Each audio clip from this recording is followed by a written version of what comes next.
Hello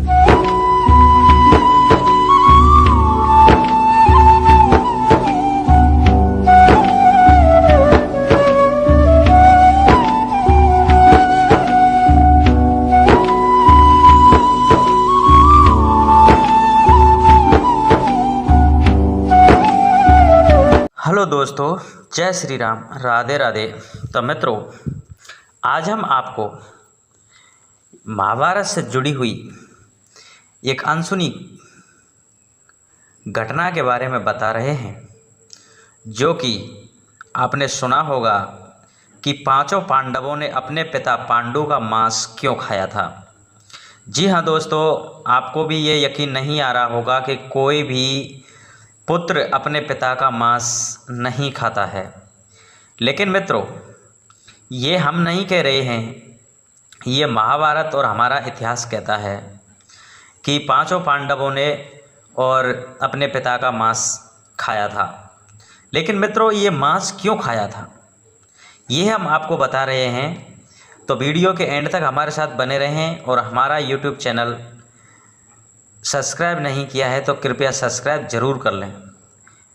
तो मित्रों, आज हम आपको महाभारत से जुड़ी इस घटना का जिक्र करते हुए, जिसमें पांचों पांडवों ने अपने मृत पिता पांडु का मांस खाया था, उन्होंने ऐसा क्यों किया, यह जानने के लिए पहले हमें पांडवों के जन्म के बारे में जानना पड़ेगा। परंतु पांडु के 5 पुत्र युधिष्ठिर, भीम, अर्जुन, नकुल और सहदेव थे। इनमें से युधिष्ठिर और भीम और अर्जुन की माता कुंती थी, लेकिन नकुल और सहदेव की माता माद्री थी। पांडु इन 5 पुत्रों के पिता तो थे, पर इनका जन्म पांडु के वीर्य एवं संभोग से नहीं हुआ था, क्योंकि पांडु को श्राप था कि जैसे ही वो संभोग करेगा तो उसकी मृत्यु हो जाएगी। इसलिए पांडु के आग्रह पर यह पुत्र कुंती और माद्री ने भगवान का आह्वान करके प्राप्त किए थे। तो मित्रों, जब पांडु की मृत्यु हुई तो उसके मृत शरीर का मांस 5 भाइयों ने मिल बांट कर खाया था। लेकिन उन्होंने ऐसा इसलिए किया क्योंकि स्वयं पांडु की ऐसी इच्छा थी, ऐसी इच्छा हो चुकी थी कि उसके पुत्र उसके खून और उसके संभोग से तो पैदा नहीं हुए थे। इसलिए पांडु का ज्ञान कौशल उनके बच्चों में नहीं आ पाया था। इसलिए उसने अपनी मृत्यु पूर्व ऐसा वरदान मांगा था कि उसके बच्चे उसकी मृत्यु के पश्चात उसके शरीर का मांस मिल बांट कर खाएं, ताकि उनको अपने पिता के ज्ञान उनमें आ सके। तो मित्रों, पांडवों द्वारा पिता का मांस खाने के संबंध में 2 मान्यताएं प्रचलित हैं।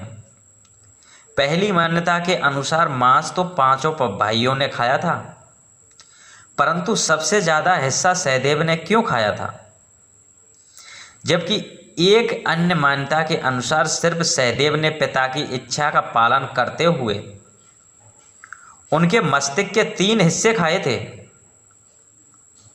पहले टुकड़े को खाते ही सहदेव को इतिहास का ज्ञान हो गया था।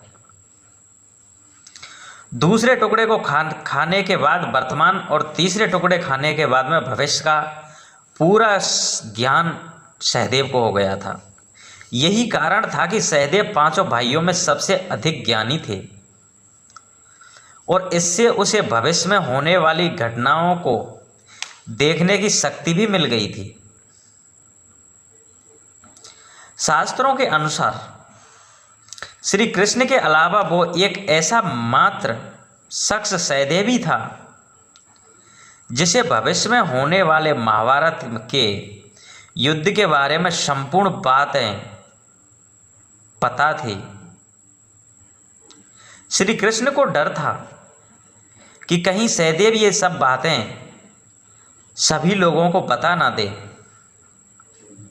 इसलिए श्री कृष्ण ने सहदेव को श्राप दे दिया था कि यदि तुमने ऐसे रहस्य के बारे में अगर किसी को बताया तो तुम्हारी मृत्यु हो जाएगी।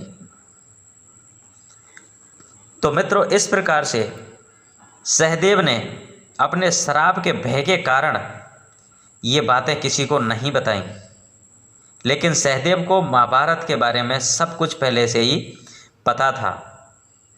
अपने भाइयों को भी नहीं बता सकता था, क्योंकि अगर वो बताता तो स्वयं साक्षात श्री कृष्ण भगवान का उन्हें श्राप मृत्युलोक पहुंचा देता। तो इसलिए मित्रों, पांचों पांडवों ने अपने पिता का मांस खाया था, लेकिन उसके पिता को श्राप किसने दिया ये हम अगले वीडियो में बताएंगे कि उसके पांडु संभोग करने की शक्ति कैसे नष्ट हो गई और क्यों संभोग नहीं कर सकता था। क्या श्राप था पांडु के लिए जो वो शादी तो कर सकता था लेकिन अपनी रानियों के साथ में संभोग नहीं कर सकता था। तो मित्रों, ये सब हम आपको अगले वीडियो में बताएंगे। और आज का वीडियो हमारा यहीं पर समाप्त होता है। अगर आपने हमारा चैनल सब्सक्राइब नहीं किया तो प्लीज़ हमारा चैनल सब्सक्राइब ज़रूर कर लें। आपके एक सब्सक्राइबर से हमारा मोटिवेशन बढ़ता है और हम आपको अच्छे से अच्छा वीडियो लाने का प्रयास करते हैं। नमस्कार, जय श्री राधे।